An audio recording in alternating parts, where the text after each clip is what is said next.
Welcome to the Troubled Artist Podcast, episode 28, Aixa Tovar. Welcome back to the Troubled Artist Podcast. Today I am here with Aixa Tovar. Aixa Tovar is a writer, actor, and producer. Her work is rooted in culture, creativity, and a deep desire to bring underrepresented voices to the forefront. She has recently started a blog titled In Development that explores the creative process of building film and television projects from the ground up and the emotional reality of making art in an industry that's always in motion. So Aixa, thank you so much for being on the show. So before we begin, I do like to ask this one question. Tell us in your own words, who is Aixa Tovar? Oh, okay. I think Aixa Tovar is a slightly delusional writer, actor, producer, who is just passionate about creating community and changing misconceptions about the film industry. I've had the privilege of being in Landman season 1. I have been shopping a TV show this past year to major networks and streaming platforms. And like you had previously mentioned, I am also the founder of In Development, which is a Substack publication just centered around film, authentic networking, community. And it's essentially just a space created by filmmakers for filmmakers in any stage of their journey. And I also recently just started a second publication called The Mushroom Log, which is more for my creative writing. Yeah, definitely. That's awesome to hear. And I can't wait to, talk more about that. And just to hear your story as an artist, I want to really get into that. So I guess my first question would be just, how did you get into like the arts of like acting, writing, producing? Was it something you discovered early in life or later on in life? Just kind of tell us about that. Yeah, I think for me, it started in public school, really. My sister and my grandma were both sick and disabled, and they lived at home with us. So things at home were just really hard. And I think I really needed a form of creative outlet, some sort of release, and public school fine art programs really gave me that opportunity to express myself. And it also just gave me a space to feel like a kid when things at home were too much to handle. So, my family was a bit broken and unconventional, but I was able to build my community through these programs, and a share interest for the arts. And by high school, I was in band, choir, theater, dance, and FFA. So I was just taking up all of my free time with whatever extracurricular activity that I could do because I just fell in love with creating and expression. And I really gotta just like give a shout out to public school fine art programs because I think they gave me and a lot of other youth members in my community a place to really explore that side of creativity, and especially from an area that just it wasn't the greatest. I grew up in Pasadena, Texas, and it's not, it's like a lower income area.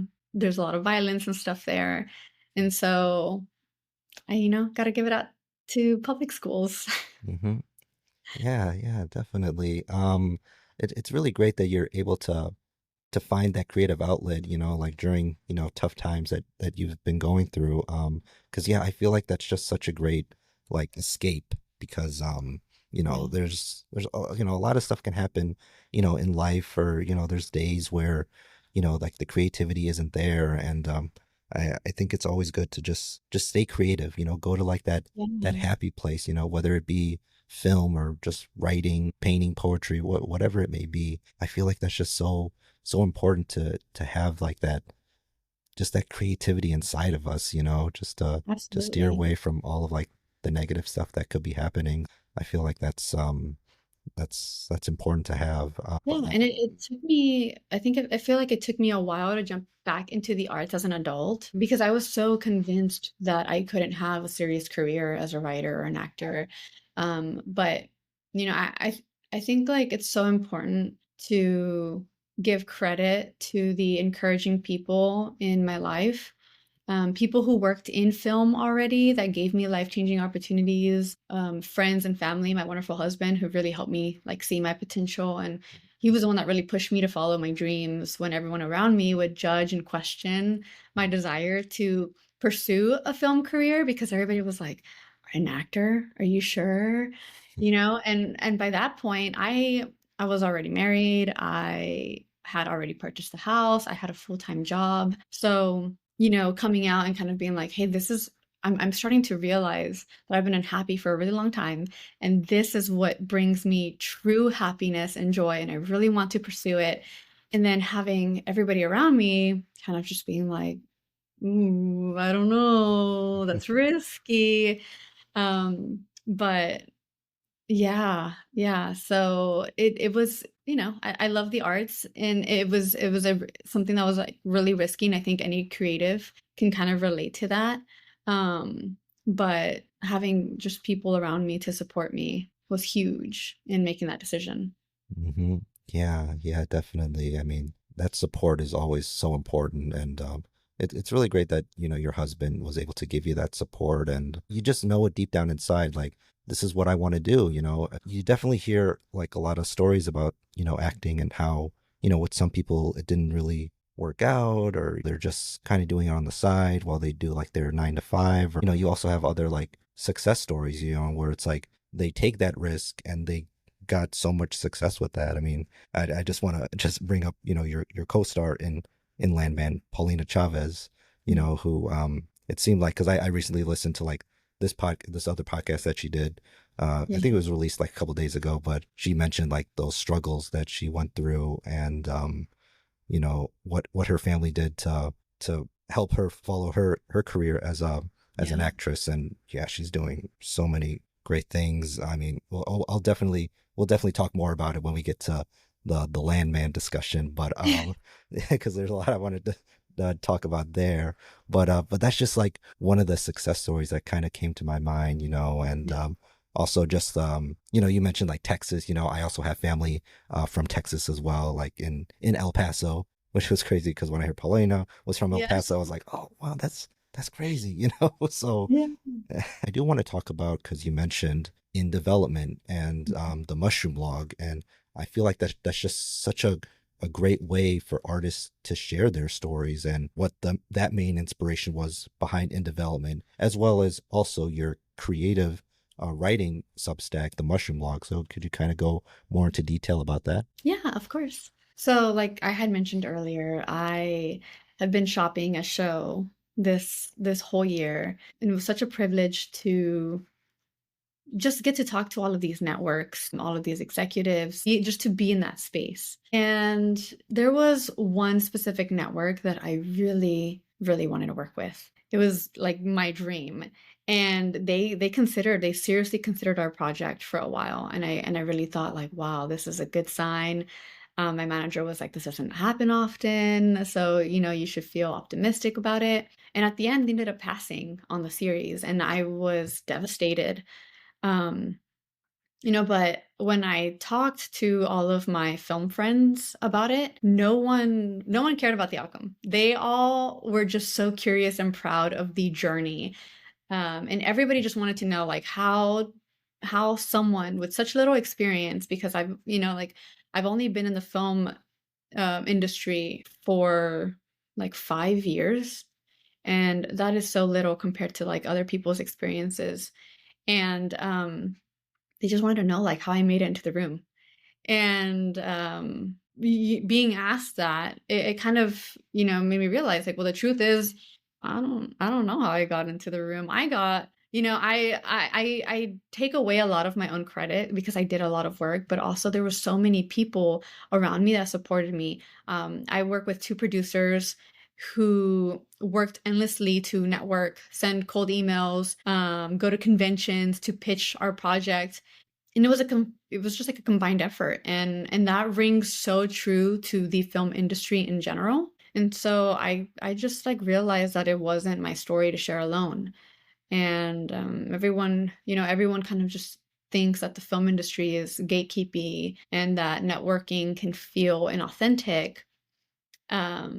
or disingenuous, but that's not really true. There were so many people that really helped get me to where I got. So many filmmakers who were just willing to share their advice, their feedback, and insights. And I know most filmmakers are willing to share their stories in the chance that like they can help somebody. So I created In Development to give filmmakers that platform because I just thought that was really important. And if somebody could write some encouraging words and help a filmmaker who is considering quitting, or somebody who aspires to be a filmmaker that is too afraid to make that jump, if I could have a space with stories that are similar, that are giving advice, and it helps somebody stay in the industry or make the jump to get into it, then I know I did something right. So that was like the true intention of starting In Development. And the mushroom log, on the other hand, is a bit more self-serving in the sense that I use that to share my creative writing. I think it's a place where I explore dark moments in my life, by, I guess, breathing life into them through art. So it's just a space where I share my poetry and my short stories, and just like being in the film industry too. I feel like I have had moments where I felt myself like dreading creating art. And that was so depressing as somebody whose survival is creativity. Like I need creativity in the same way that I need to sleep, eat, breathe. And so feeling like I was dreading creating was so hard for me. And I realized that my true intention for creating art was being clouded. Like I was so fixated on validation that I started creating for the approval instead of just for pure expression. And I realized that for me, writing specifically, like it isn't performative. It's like I said, it's survival. I need it. And whether I was selling something or not, whether somebody liked my writing or not, I knew I was going to be writing anyways. And so I really wanted a space that wasn't so film centric, that was just a space where I could express myself and share my art to the world, in the hopes of just, finding people that can relate to my experiences, my personal experiences outside of my career as well. Yeah, no, I understand that. I mean, it's so cool that you are able to give artists like that platform to share their stories. And at the same time, being creative. You mentioned just like there was a time where you said you were doing it for validation, but I feel like, creativity should be done just for the fun of it. If we get, all these awards and all that stuff, that's awesome. That's great, getting that recognition. But at the same time, it's like, let's do art because we love it and because we can make art. We can showcase our work all around the world. Just with this whole digital age of social media, we can make stuff here and then showcase it all around the world. And whether Yeah. it be just like on YouTube or something, or if you want to go like the whole film festival route, you can do that and meet so many other creative people out there, because there's so many creative people, not just in Chicago or in Texas, but just all over the world. And they have so many, like stories to share, and they're happy to share those stories. And, it's a great way, just like how your platform is able to give them that way to share their story and to share the advice that they want to give, because there are people out there that would love to do that. They would love to showcase like what they've learned and hopefully inspire up and coming artists. And I feel like that's Yeah. so great. And then just also with the mushroom log, I feel like it's great, for you, because you're able to take like those moments, those negative moments that you've had in your life, and just showcase it through poetry, and just overall just showcasing your work and putting it out there for people to see or to read. And Yeah. it's so great because there's a lot of people that are very nervous to showcase their work, because it's like, what are they going to say? What are they, what if they don't like it? What if, this, what if that, what if this? There's going to be people that don't like it, but there's Yeah. also going to be people that will love it. And I think it's also really big, like it's really important to acknowledge the privilege of creating just for the sake of creating. I have so many friends who work in film who maybe don't have the privilege of saying like, you know what, I'm just going to do this for fun because I have the time and I really need something to express myself, because working in the film industry is hard. And especially in Texas, you can't just say you're an actor, right? You can't just say you're a producer, because there's not as much film work here like there is in like LA, right? And you kind of have to wear all the hats. So like I've had to act, I've PA'd, I've been vanity assistant. Whatever job I could pick up, one, just to learn, but also like to stay in the industry full time.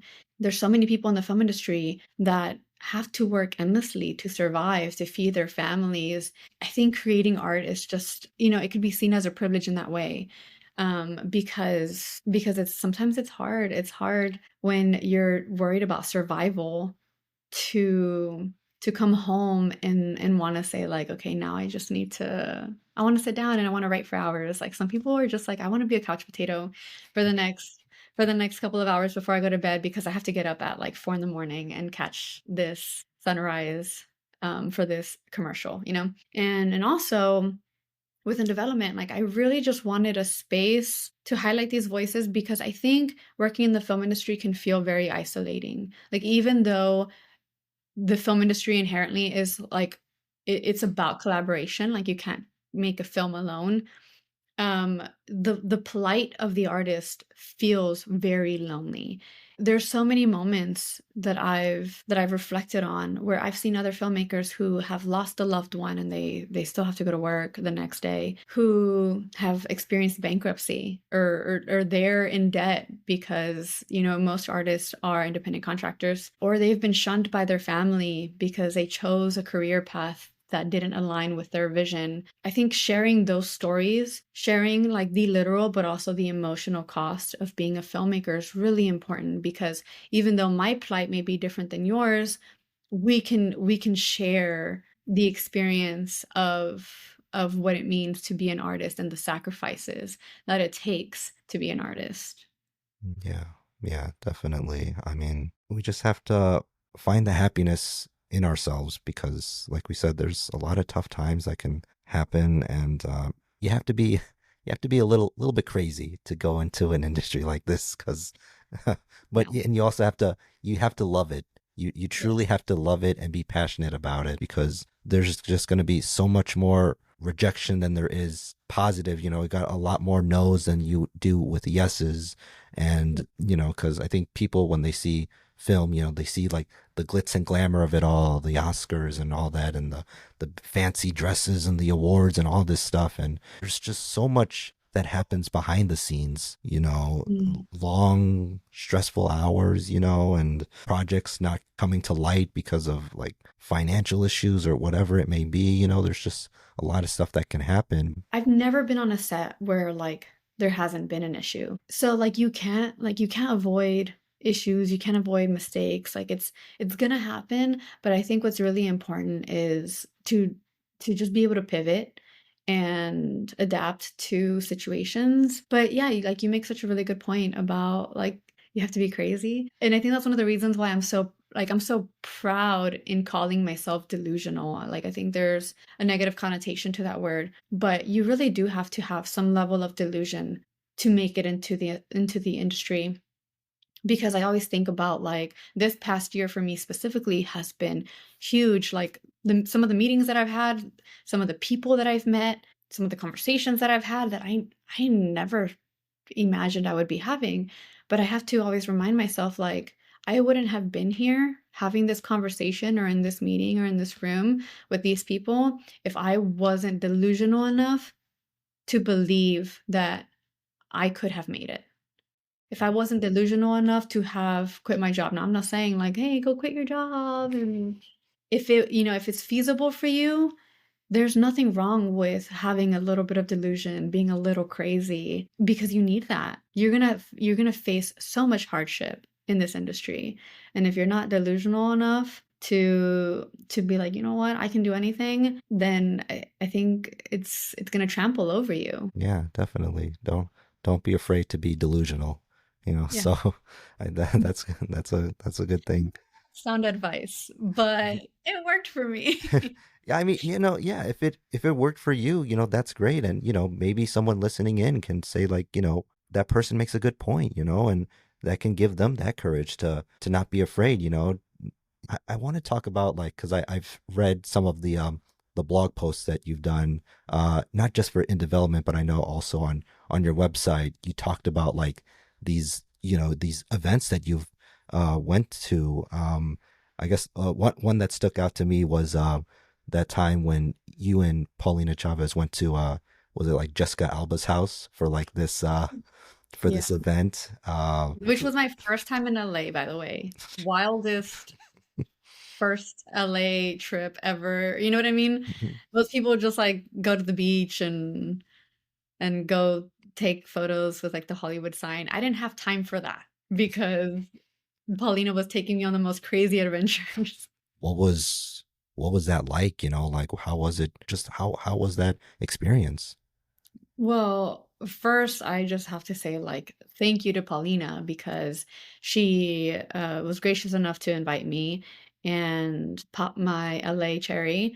I don't think it was actually planned. I think it was like her PR team. Like, once we got there, then her PR team was like, oh, yeah, since you're in LA, there's this going on, by the way, if you want to go. So so it was extremely anxiety inducing for me at first because I thought I was just there to like hang out with my friend, support. I think she was doing like promotional work for her Alexander and the Terrible Horrible No Good Very Bad Road Trip film with Eva Longoria. So I was just like along for the ride so that she wasn't alone and then it was just like, "Oh yeah, by the way, now we're going to go to Jessica Alba's house." And I wasn't mentally prepared for that.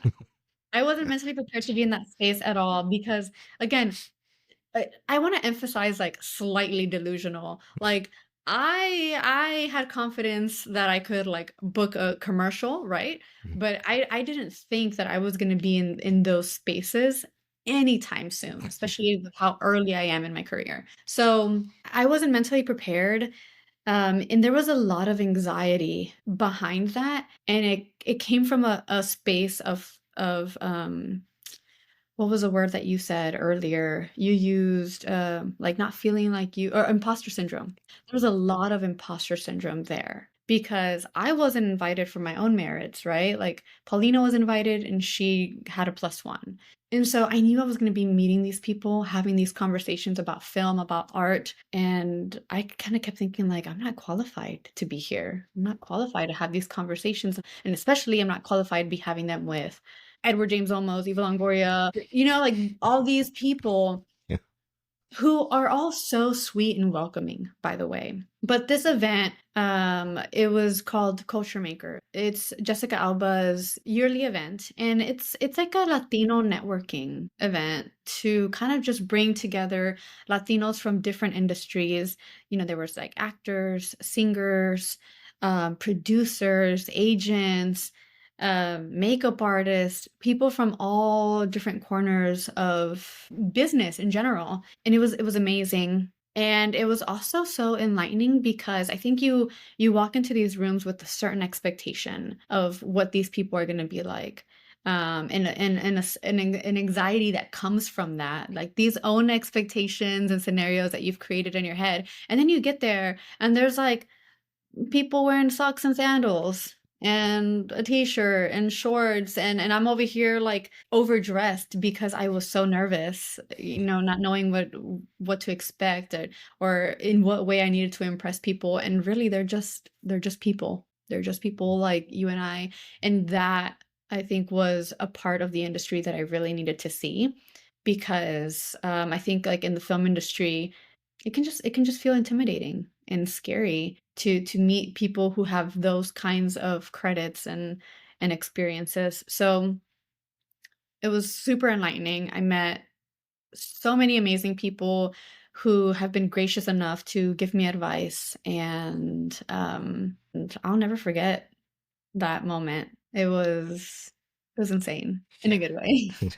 No, yeah, I don't know how I would handle that situation too. I don't think a lot of people would have felt the exact same way, like, what the heck am I doing here? These are like the biggest stars in the world, the biggest Latina stars in Yeah. the world. And not just like entertainers, but also like civil rights activists. Like Mm. Dolores Huerta was Yeah. there, and she has done so much for not just Latinos, but unionizing and getting workers' rights, LGBTQ plus community. Like she's done so much, and getting to meet people like that, like wow, people who've literally changed our lives, whether we knew it or not, and did it without applause, without an audience, like just amazing people that really really motivate me, and also humble me in the sense of like I get so nervous and anxious about some of the things that I'm doing, and I'm like, really, in retrospect, it it's really so unimportant in the grand scheme of things, you know? Not to like devalue what I do, but there's people like Dolores Huerta who are fighting for our rights, and I'm over here worried about what people are going to think of me because of what I'm wearing, Um, so it was just a humbling, enlightening experience. Yeah, absolutely. I mean, being, just seeing a room full of people that are expressing, the passion for Latino representation in the media, is so amazing. We need more of that, and it's great to see that there are people out there that are fighting for that, and it's just so important and just so great to just see, seeing these projects come to life, there's definitely more that needs to come out of it, like there still needs to be more of that Latino representation because that is so important, being obviously being Mexican American myself. I feel like that's, yeah, I'd love to see that. And Well, and also too, kind of like what you were saying, like feeling like there's a lack of representation. And so it was so amazing being in those spaces filled like with Latino talent who are actively changing like pop culture. They're, like they're making such huge strides in society, in media. It's so easy to feel like there's not enough representation, and there isn't. But being in that room filled with Latino people who are all fighting for the same cause, it literally brought tears to my eyes and made me feel so seen.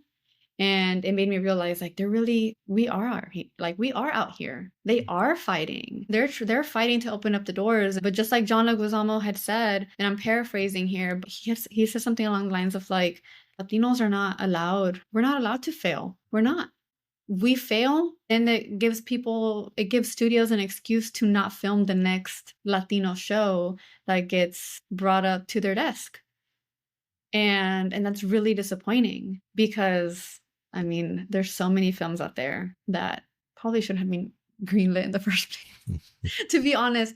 But and then you see there's so much Latino content that is so good that's getting passed up, mm, yeah, and it's not fair. So getting to be in a space where you see everybody that's fighting for the same cause, makes me feel like you're not fighting the big fight alone, and that's really nice. yeah, absolutely. There's people out there that are, like you said, fighting for that same cause. Like it's just really amazing that you're also giving people like that their platform with in development. Just giving them the time for them to say their voice, to hear what they have to say. And I know you recently had that Substack post with Ben DeJesus, who did what I believe he was the executive producer of the John Leguizamo Doing Mhm. America. Hearing what he has to say, and Yeah. so it's so great. It's so great just to see that there are people out there that are fighting for this cause and at the Mm. same time are very open to share what they have to say and like the stories that they want to tell. It's just so great to hear. Yeah, yeah. And he also made a really good point too, where he was kind of just like, like I don't want my work to just be seen as Latino content. Like I'm just making great content. And it just happens to be Latino, you know? Mhm. And that's like another part of the fight too, is like not just getting these voices to be heard, but also getting them to be mainstream. I think that's like one of the things that really drives me as a creative. Like I really want to bring Latino stories to the forefront. I want them to be I want to create mainstream content that also represents our culture. Um I don't want it to, it's not like a sub genre or anything. It's not just Latino content, it's just excellent content. Yeah, Um, absolutely. Yeah, because there are a lot of great shows that and movies that I enjoy, and well, one of my favorite films was The Revenant with Leonardo DiCaprio, directed by mhm, Alejandro G. Iñárritu. It's such a great film, and just the cinematography and the acting of it by Leo is so good, and of course the direction by Alejandro is so mhm, amazing. Seeing something so great being done by a Latino, obviously it makes us feel so good. It makes us feel so great that someone out there is making great work, and seeing other just Latino and Latina actors or actresses that people can look up to, like one like that I enjoy is Eugenio Derbez. mm, I His love him. acting, yeah, oh yeah, he's great. And previously I had saw his film Instructions Not Included, which oh, Don't even talk about it. no, you're right. No, it took me so long to, you don't understand. It took me so long to Yeah. like, so yeah, so he's just, yeah, an amazing actor, but also director, and a voice that obviously people in Mexico have known for so long. But hearing his story about like him transitioning to the United States and kind of struggling with finding projects there, and then he went back to Mexico and made that film, and it got so much box office success, and I think it was like the highest grossing Spanish language film of all time. And Yeah. that finally opened the door for him, and now he's doing a lot more stuff here in the United States. And then of course you have other actresses like Jenna Ortega, leading with Wednesday, and like Isabella Merced, Superman, and The Last of Us. And I honestly, I should really put Paulina Chavez up there. She definitely is getting that recognition, and I'm glad people are finally seeing that, like Yeah. getting that rising star. I mean, because she's been doing that for so long. I mean, 5 years ago with the expanding universe of Ashley Garcia, and going from there, it really just kind of Yeah. skyrocketed to her. But I know she also has those struggles and all that stuff. But I mean, just to kind of see where she was 5 years ago to where she is now with Landman being the biggest show like on Paramount Plus, it's just great direction and actors, and Billy Bob Thornton and Demi Yeah. Moore, all of them are so great. And it's just awesome that you got to be a part of that, even though it was, for just like one scene. It's just great that you were a part of this whole ensemble, and you're Yeah. Yeah. you're It linked to changed it that my life. film. It really did. Yeah, definitely. I guess Mm. I kind of do want to talk about your experience working on Landman. Was that like the first time that you met Paulina, or had you met her prior No. to that? Oh, No, I hadn't met her prior to that, and Paulina is so sweet and welcoming, but she's also really, really shy, which, like, most people don't like, they wouldn't know that, but she is. She's super shy. I remember first, just aside from that, like, booking the job was exciting because it was like my first national gig, and it was for Paramount Plus, for Taylor Sheridan, right, yeah. who has been just putting out so many amazing shows. It was really anxiety inducing because I didn't know what I was walking into. And then kind of again, like having that imposter syndrome of like, oh, am I really good enough? Right. So that experience in itself was life-changing because I was so scared, and it's really a testament to like how much fear holds you back. And I remember I recorded myself on the way to Fort Worth talking to myself, narrating like what I'm thinking, how I'm feeling, what the experience is like, and then I did it again after I filmed coming back home. Mm, And I always look back and I think to myself like, wow, it all it took is just kind of overcoming that anxiety, overcoming that fear, and I got such a great experience out of it. And it taught me so much about like the things that I'm capable of. And then in terms of just like Landman itself, it was crazy because I've been on a lot of sets before, but like commercial sets. And so this was my first like TV show set, and it was like a city. It was like a city of trailers, and it's kind of chaotic, and you have to call like the first AD, and he'll come, and he comes and he gets you and he takes you to your trailer, and they're instantly like putting clothes on you, taking clothes off, taking photos, doing your hair, doing your makeup. And I remember going into the hair and makeup trailer, and Paulina was there. And I knew that she was going to be in the scene with me, but I was so scared. I didn't know like what the proper etiquette was on set. Like, do you talk to these celebrities? Do you not? Right? So I was just like really quiet the entire time. Like, I did not say anything to her, and she was sitting right next to me. And now that I think, like, now that I look back, I was like, I probably seemed like a jerk, but I was just so nervous. Like, I was like, what if she's running lines in her head? What if she, And she ended up being like the sweetest person in the world. It was so funny because my script was, all my lines were in Spanish, Yeah. but they were all written wrong. Like, the Spanish was wrong. And I remember the night before looking up an interview of Taylor Sheridan because he was going to be directing that episode. And I was like, I need to know like what his directing style is.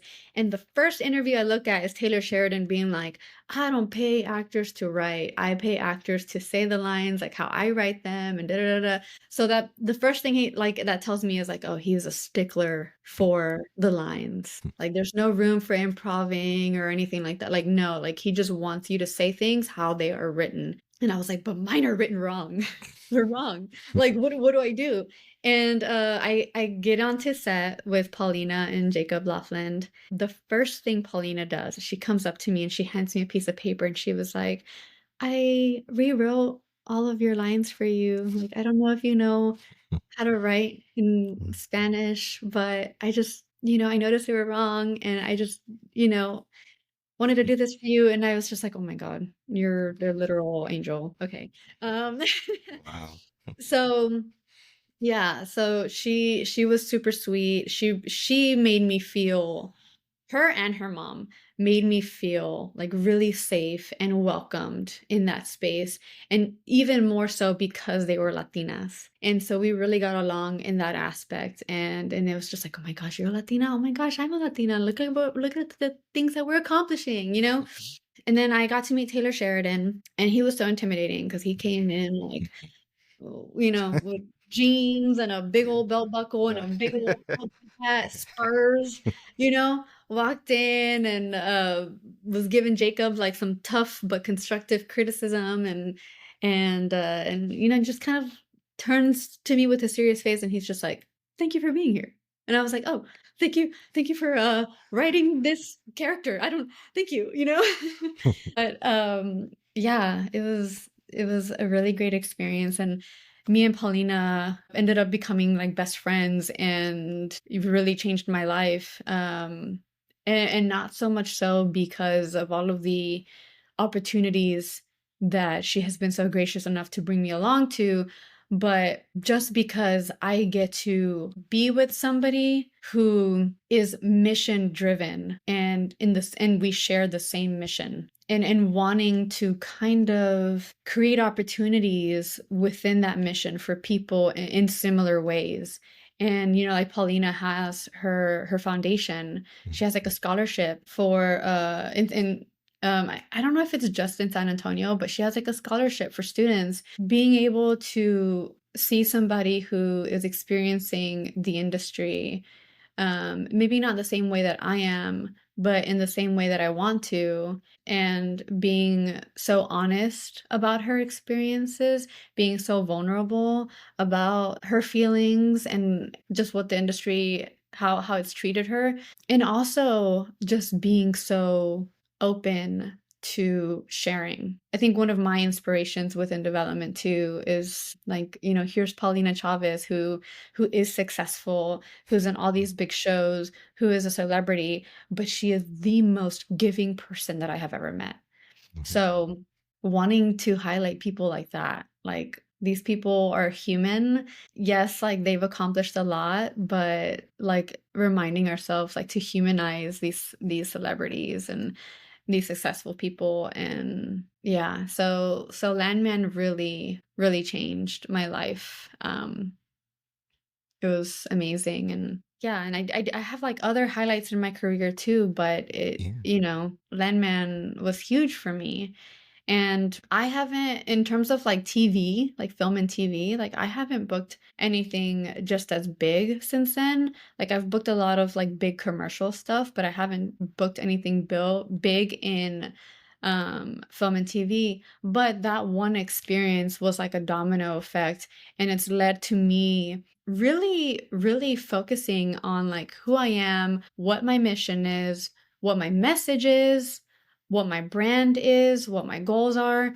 And that in itself is a game changer because I think a lot of people get into the film industry and they just want success and they don't know like Mhm. what that success looks like. And so they just you just start throwing spaghetti on a wall and you just start saying yes to every opportunity. But then saying yes to everything starts taking time away from the things that you really want to do, or just from the time of like, just it takes away time from just being able to think about what you want to do, you know? Mhm. And then before you know it, you've just spent so much time, free labor, effort on a bunch of things that like haven't really served you and your purpose and how you want to see that success flourish. Yeah, it was Landman was huge for me in so many ways. Yeah, absolutely. I mean, it's such a great opportunity for you. I mean, not just from the show, but also just finding that great relationship with Paulina. I was curious to know because you mentioned like you have other highlights. Is there other highlights that you like to discuss? Yeah. Yeah, for sure. I've had such a privilege and opportunity to work like on producing specifically like projects with companies like Getty Images and like others in which I've learned so much about behind like the camera, behind the scenes, and it's really influenced me as the type of artist that I want to be, especially with my writing. I think I talk a lot about like how important it is to just like express yourself authentically, like creatively, but realistically, like when you want to be in the film industry and when you want to work as a writer specifically, like it's so easy to write creatively, but sometimes you don't realize like how many constraints there are in producing a film. Mhm. And so once you start working behind the scenes, you really start to learn like, okay, well maybe I don't want 10 locations and I don't want like like I don't want 20 cast members, and then I don't want this scene that's going to require like 1,000 extras. And okay, well, the industry is not looking for this kind of content. So do I really want to focus my energy on this right now when I know that they're not buying this for the next 5 years? Maybe they're looking for the next Gossip Girl or whatever, right? So being able to work behind the scenes in that way has taught me a lot about like how to manage my time and prioritize projects. So that has been huge for me.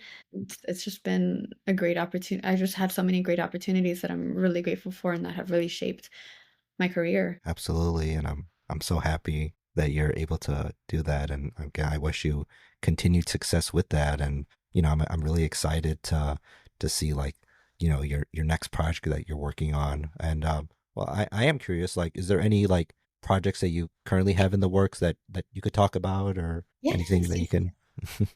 Yeah. So right now I am in the process of producing a short that I co-wrote with one of my closest friends, Jessica Flores. She's also a producer, actor, writer, director from Houston. It's a story of three Mexican abuelas who accidentally consume psychedelic mushrooms. And their quiet morning of playing Loteria turns into this like chaotic adventure that forces them to confront their past. They're outrunning imaginary federal agents and rediscover the wild women that they used to be, you know? Yeah. So I think it's just a story that's like really important to me because I feel like it's easy to set yourself aside, especially women, but just in general it's so easy to set aside yourself and your identity as you're like growing old. And, I feel like people dedicate their lives to their career, their families, or you let your past dictate how you live your future. And I think this story is just a reminder that it's never too late to your life and to claim your authentic self, or to choose what aging looks like to you. Like there's no right way of aging, right? Like if you want to dye your hair pink, freaking dye your hair pink. If you want to get a tattoo, who cares about what it's going to look like when you're older, you know what I mean? So I'm just a big believer in remaining youthful forever, and I refuse to grow up. So my inner child is what breathes life into my art and how I choose to navigate life, and that's really what this story means to me. So it's something that I'm really excited to be a part of producing, and getting off the ground. And I'm really hoping that I can, just that we can just touch the lives of so many people with a short film. And then I'm working on another project called In Witness Protection. And that's about a New York gangster who rats out people from his gang in exchange for witness protection. And they bring him out to West Texas in the middle of nowhere. But it is a really exciting psychological thriller. And the writer and director, Brandon Vega, is excellent. Like he's amazing. Um, Everything that he writes is just gripping and exciting. So I'm really excited to be a part of that project, as a head producer. And yeah, that's what I got going on. Aside from in development and the mushroom log, of course, because those are things that like still in development, but but yeah, those were the big ones. And what else? And I just recently got accepted into a like writer's room program in LA. So I'm gonna be doing that for a week, and that's gonna be exciting. I'm gonna get to write like a short episode. I'm gonna get IMDb credit and get to work with amazing writers. And yeah, so those are some of the things I got going on. Oh, that's really great. I mean, it's really awesome that you're keeping yourself busy with like these projects and stuff. And these all sound like really cool ideas with the abuelas and the witness protection. Those all sound really cool. Yeah, you mentioned like Jessica Flores and Brandon Vega. Were they like people that you met, like on like past projects that you brought them onto here, or like how did you find like those people? Yes. So Jessica Flores is somebody that I've known from childhood. She's been in my life for the longest time, and she was actually a huge inspiration to me because when I was in like middle school, just dreaming about being an artist, she was going out there and doing it. She moved to LA, lived the artist life out there. She was acting, she was working behind the camera, and she's really made it her life career. Like she's still in the film industry creating such amazing projects. And so she played a huge role in pushing me to chase after my dreams. So she also introduced me to Valeria Dominguez, who is another producer here in Houston. Together, we've created about like a slate of about like 15 projects that we've written, developed, and we intend to shop around. So yeah, those are people that have like really influenced me, and that I've had like such a privilege to work alongside. And same thing with Brandon. I actually got cast for one of his projects, and that he's wrote in the past. He's just such a great writer and such a passionate filmmaker. Because I've met a lot of filmmakers who are still in the game, but you can just tell their light has dimmed. And it's like, I get it. I get it. This life is hard. Brandon, he is just is I it doesn't matter like what hardship he experiences. He is just so pure in his intention with filmmaking and creating art. And he's somebody that I love working alongside of too. That's just like a surface of some of the amazing people that I've had the chance to work with. And um yeah, I hope I can continue to make great projects alongside some of these amazing filmmakers. Yeah, absolutely. Because again, surrounding yourself with creative people and like networking, is so important. Especially during like those hard times. Like you have to find that that conversation with someone that's like positive and upbeat. And it just feels so good. Just to even just to talk with one another. Just to like lift their emotions, if they're going through a hard time right now, letting them know it's going to be okay. Or Yeah. if you can't find like that creativity, like that time to write, it's okay to just kind of step back and take a deep breath, because we can't be creative 24/7, like we can't force ourselves to be creative, like if it's not there that day, that's fine, rest, take care of yourself. I think just being a positive, good person is just so important, especially in an industry like this, and I mean, and you seem to have surrounded yourself with such great people like Brandon and Jessica and Paulina and everybody else that you have worked with, like it's really good that you've are having these voices that are not just Latinos, but also just people that are just passionate, and they're, Yeah. like you said, we're human beings, like they have, stories to tell. They just want to be creative, they want to do what they love. They want to show the world that they have a voice too. And it's just so great to just see, these people getting their work made and just seeing the stuff that they've done. And it's just so great. And so Definitely. Yeah. is there any advice that you would like to give to any artist or actress or actor that's listening in to this? Yeah. I think a big one is to network authentically. And I tell this story a lot, but I had an old boss tell me one time, um, like he was hiring for a position, and I was working HR, and I was sending him so many like resumes, like amazing resumes.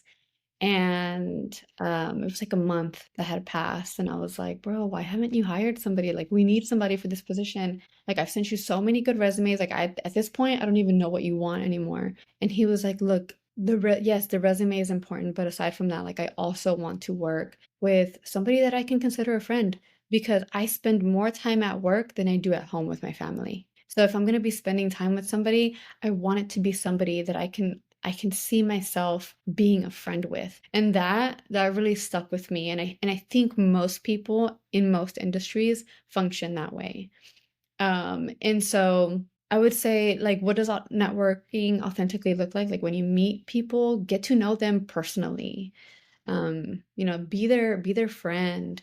And especially when you share when you share a similar purpose with somebody, collaboration is going to happen authentically. Like it just is. That's just what happens when like missions align, right? You guys are going to work together. Don't approach somebody like wanting something. Just get to know them, because sometimes you may not even want to work with that person. You may want to be like, bro, this person sucks. Like I don't even if we do share a same mission, like this person sucks and I don't see myself working with them and like whatever. So get to know somebody authentically and personally, and everything else, when it comes to collaboration, will happen naturally. You just have to trust that's what's going to happen. And also just stay ready so you don't have to get ready. Like I wrote a whole blog post about this, but there have been moments in my career, like Culture Makers, like La Cena, where I met some of the most influential people in the industry, and they wanted to know who I was and what I did and what I was doing, and I didn't have anything to show them. Like I knew I needed to start my own website. I knew I needed to update my IMDb. I knew I needed to have some sort of writing, like whether it was a blog post or something, but I needed to prove that I was a writer, not just say that I was a writer, right? And I didn't have these things. I hadn't updated my socials, my resumes, and that experience kicked me in the ass, because like here I was in a room where it really mattered, and I wasn't ready. And so be proactive and take control of your career so that when the opportunity arises, you're ready for it. Proper planning prevents poor performance. I got scammed into going into an MLM, like one of those pyramid scheme meetings, Oh, and the entire time I was like, "Oh, this is stupid." But they kept drilling proper planning prevents poor performance, and I still think about that all the time when I'm producing, when I'm writing, when I'm acting, when I'm just planning my next move. So, yeah, be proactive and anticipating what you want. And there's a science to manifesting. Like people think it's like a woo-woo thing, but no, there's like an actual science out there that when you are manifesting something, you are subconsciously engraving that into your brain. So even when you don't know it, you are actively making decisions in your life. Every conversation that you have, every person that you decide to network with, every choice that you make, what movie I'm gonna go see, whatever, right? Subconsciously, without you knowing, you're making that decision based off of what your goals are. Like to me, manifesting, but being very specific with what your goals are and how you see them happening is really, really important. And you can ask my friends, I'm the queen of manifesting. There's so, like every year we do a vision board, and I'm literally just like throughout the year I'm checking things off of my vision board, not because I'm lucky, not because I'm working without sleep, but because every conversation, every move is dictated by the very specific vision that I have for success. So I think that's really, really important.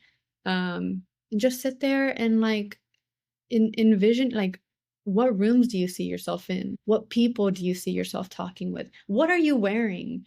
Like what what car did you drive up there in? What roles do you see yourself in? Right? Like that was a big one. I remember after Landman, I I was like, man, I want a Mexican cowgirl. And I remember telling Paulina, like, dude, I want to start taking horseback riding lessons. Like there's no Mexican cowgirl show out there.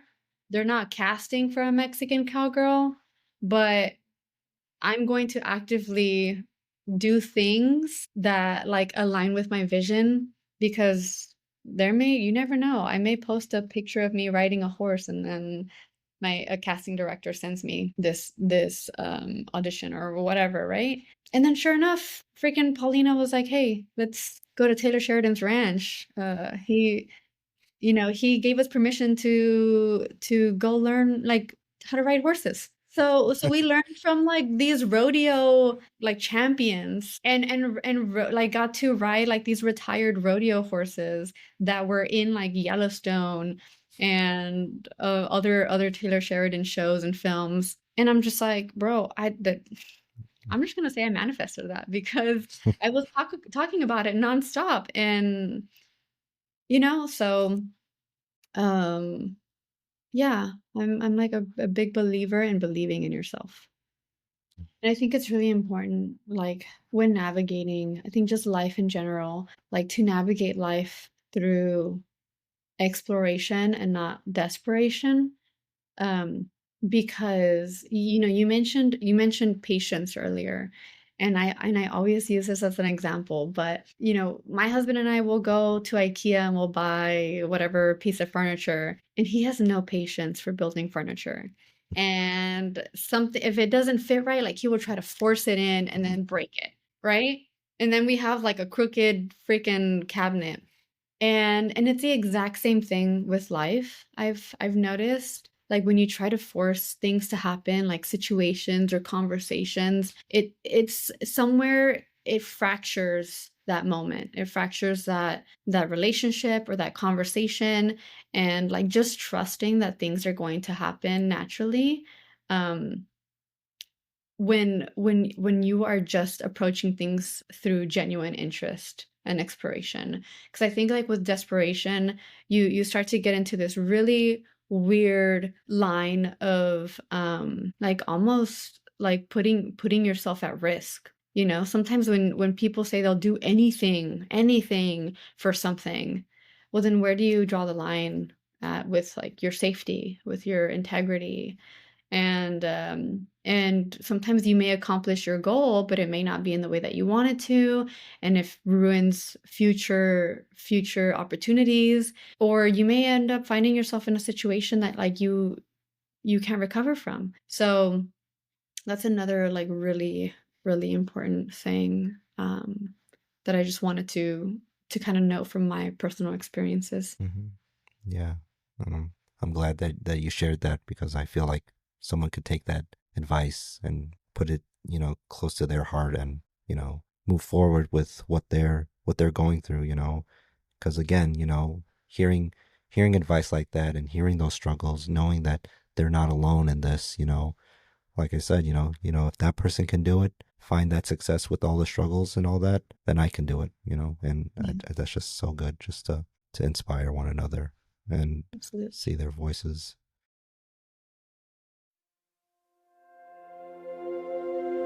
Thank you for tuning in to the Troubled Artists podcast. Have a great day.